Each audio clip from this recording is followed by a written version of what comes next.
Bismillahirrahmanirrahim. Assalamualaikum warahmatullahi wabarakatuh.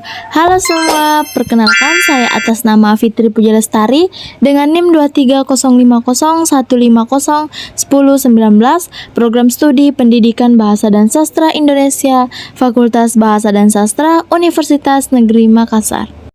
Yang pertama, di sini saya akan menjelaskan mengenai identifikasi fonem. Fonem adalah suatu kesatuan bunyi terkecil yang dapat membedakan makna kata.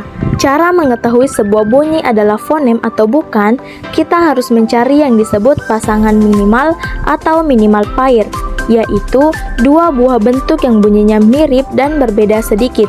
Contohnya, kita ingin mengetahui bunyi F pada kata paku, fonem atau bukan, maka kita cari pasangan kata paku, yaitu kata baku. Kedua kata ini mirip sekali, masing-masing terdiri dari 4 buah bunyi. Kata paku terdiri dari bunyi F, A, K, dan bunyi U, sedangkan kata baku terdiri dari bunyi F atau B, A, K, dan U. Jadi kata paku dan baku terbentuk 3 buah bunyi yang sama, yaitu bunyi kedua, ketiga, dan keempat. Yang berbeda hanya bunyi pertama atau awal, yaitu bunyi F pada kata paku dan bunyi B atau F pada kata baku. Sebagai sebuah fonem, bunyi F ditulis di antara 2 garis miring menjadi F. Nah, begitupun dengan bunyi F, B merupakan sebuah fonem karena kalau posisinya diganti oleh bunyi F atau bunyi L menjadi kata paku dan laku, maknanya juga akan berbeda. Selanjutnya jenis-jenis fonem. Yang pertama, fonem vokal. Bunyi vokal adalah bunyi bahasa yang arus udaranya tidak mengalami halangan. Jenis vokal ditentukan oleh 3 faktor, yaitu tinggi rendahnya posisi lidah, bagian lidah yang dinaikkan, dan bentuk bibir pada pembentukan vokal tersebut. Contoh pemakaian vokal dalam bahasa Indonesia yang pertama, vokal I, tinggi atas depan tak bundar. Contoh katanya ikan, idah, api, dan padi. Yang kedua, vokal I, tinggi bawah depan tak bundar.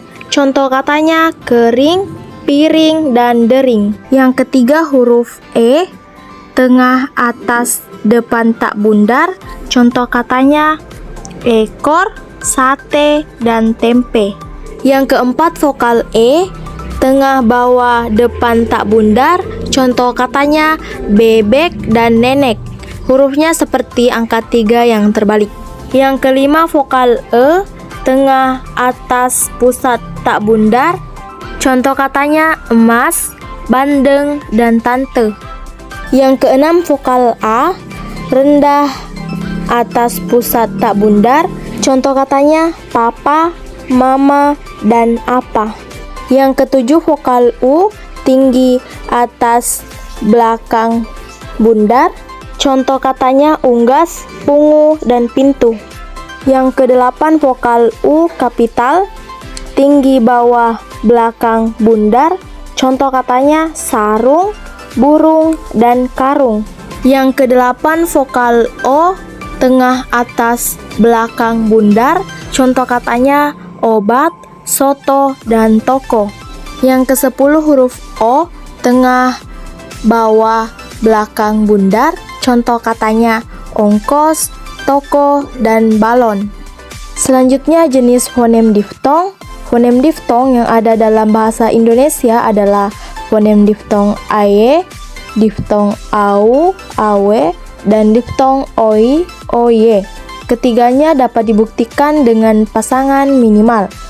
Contohnya aye, contoh katanya gulai, awe, contoh katanya pulau, oi, contoh katanya sekoi. Selanjutnya jenis fonem konsonan.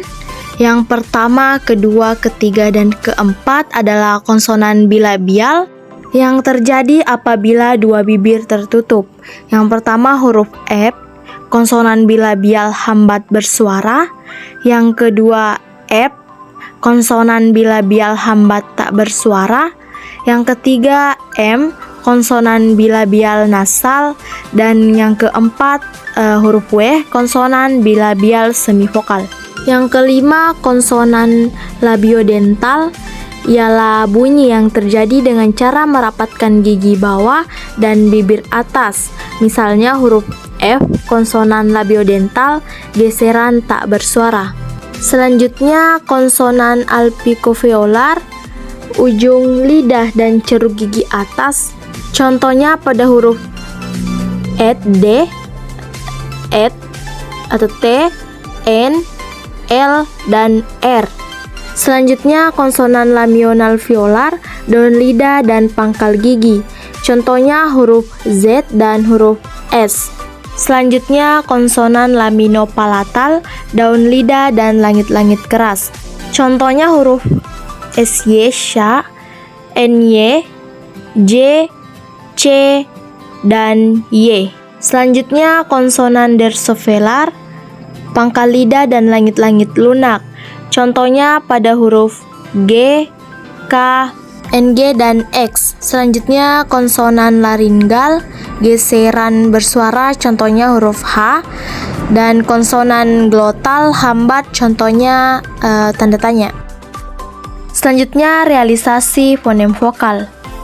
Fonem I, fonem ini mempunyai dua macam realisasi, yaitu pertama direalisasikan sebagai bunyi I apabila berada pada silabel terbuka atau silabel berkoda seperti pada kata kini, lidi, dan sapi.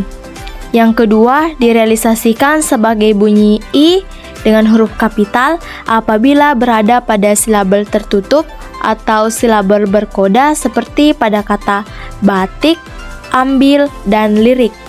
Yang kedua ada fonem E, mempunyai dua macam realisasi, yaitu pertama direalisasikan sebagai bunyi E apabila berada pada silabel terbuka seperti pada kata sate, pete, dan berabe. Yang kedua direalisasikan sebagai bunyi E apabila berada pada silabel tertutup seperti pada kata monyet, karet, dan ember. Yang ketiga ada fonem A. Fonem A direalisasikan sebagai bunyi A baik pada posisi awal kata, tengah kata, maupun akhir kata seperti pada kata apa, padam, dan dua. Yang keempat ada fonem E. Secara umum direalisasikan sebagai bunyi E seperti pada kata kera dan erat. Yang kelima fonem U mempunyai dua macam realisasi, yaitu pertama dilafalkan sebagai bunyi U apabila berada pada silabel terbuka seperti pada kata susu, ibu, dan tunggu. Yang kedua direalisasikan sebagai bunyi U kapital apabila berada pada silabel tertutup seperti pada kata kasur, libur, dan tangguh. Selanjutnya ada fonem O. Fonem ini mempunyai dua macam realisasi, yaitu yang pertama direalisasikan sebagai bunyi O apabila berada pada silabel terbuka seperti pada kata toko, bakso, dan oto. Kedua, direalisasikan sebagai bunyi O apabila berada pada silabel tertutup seperti pada kata toko dan besok. Selanjutnya realisasi fonem konsonan. Fonem B, fonem ini memiliki dua macam realisasi, yaitu pertama direalisasikan sebagai bunyi B apabila berada pada awal silabel baik secara terbuka maupun secara tertutup yang bukan ditutup oleh fonem konsonan B. Misalnya pada kata bagus, kabur. Yang kedua direalisasikan sebagai bunyi B atau F apabila berada pada posisi sebagai koda pada sebuah silabel. Misalnya sebab diucapkan sebab atau sebab, jawab diucapkan jawab atau jawab. Fonem N, fonem ini secara umum direalisasikan sebagai bunyi N seperti pada kata nanas, pinang, dan iman. Fonem W, fonem ini direalisasikan sebagai bunyi W seperti pada kata waris, awan.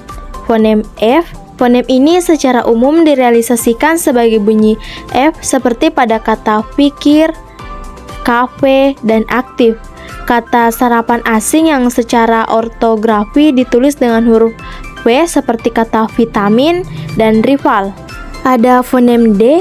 Fonem ini mempunyai dua macam realisasi, yaitu pertama direalisasikan sebagai bunyi D apabila berposisi sebagai onset pada sebuah silabel, misalnya kata daging dan hadis.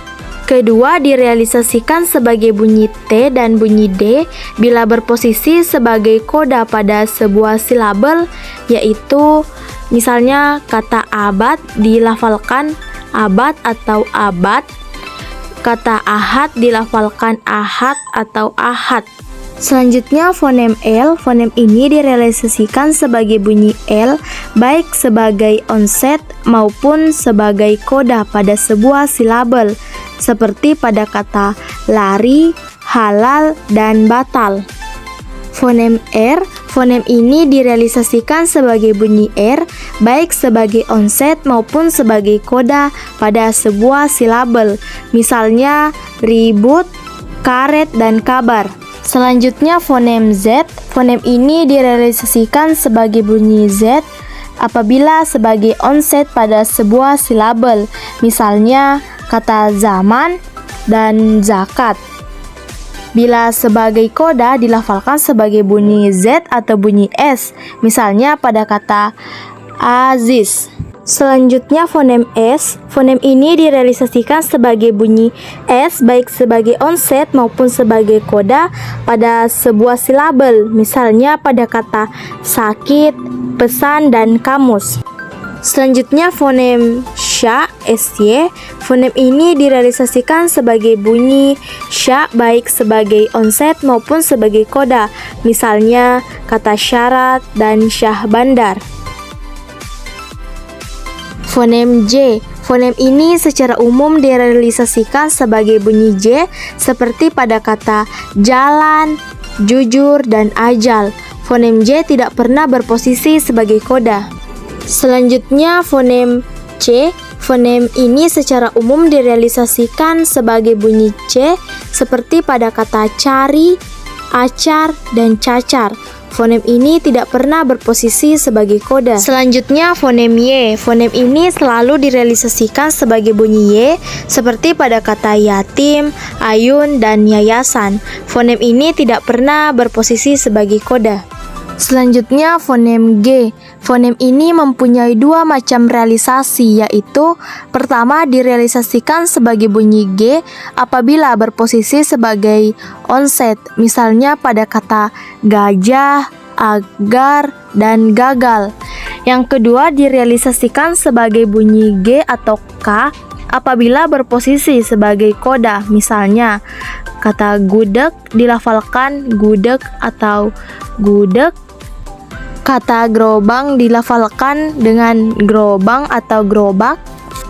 Selanjutnya fonem K. Fonem ini memiliki tiga macam realisasi, yaitu pertama direalisasikan sebagai bunyi K apabila berposisi sebagai onset pada sebuah silabel, misalnya pada kata kabar, bakar, dan akur. Yang kedua direalisasikan sebagai bunyi tanda tanya apabila berposisi sebagai koda pada sebuah silabel, seperti kata bapak, bapak, nikmat, nikmat, dan rakyat, rakyat. Yang ketiga direalisasikan sebagai bunyi G bila berposisi sebagai koda, misalnya gudeg disebut gudeng, gubuk disebut gubung, dan gubuk gebuk disebut gebung. Selanjutnya fonem NG. Fonem ini direalisasikan sebagai bunyi NG baik berposisi sebagai onset maupun sebagai koda pada sebuah silabel, misalnya pada kata angin. Selanjutnya fonem X. Fonem ini direalisasikan sebagai bunyi X baik berposisi sebagai onset maupun sebagai koda pada sebuah silabel, misalnya pada kata khas. Selanjutnya fonem H. Fonem ini direalisasikan sebagai bunyi H baik berposisi sebagai onset maupun sebagai koda pada sebuah silabel, misalnya pada kata hari, sehat. Yang terakhir ada fonem tanda tanya. Fonem ini direalisasikan sebagai bunyi seperti huruf tanda tanya yang muncul pada silabel pertama dari sebuah kata yang berupa fonem vokal. Misalnya pada kata isap. Yang kedua, di antara dua silabel, di mana nuklus silabel pertama dan nuklus silabel kedua berupa fonem vokal yang sama. Misalnya pada kata taat dilafalkan taat, aan nama orang yang dilafalkan aan, bloon atau bodoh yang dilafalkan bloon. Nah, itulah tadi pemaparan materi yang bisa saya sampaikan. Lebih dan kurangnya mohon dimaafkan. Wassalamualaikum warahmatullahi wabarakatuh. Dan sampai jumpa.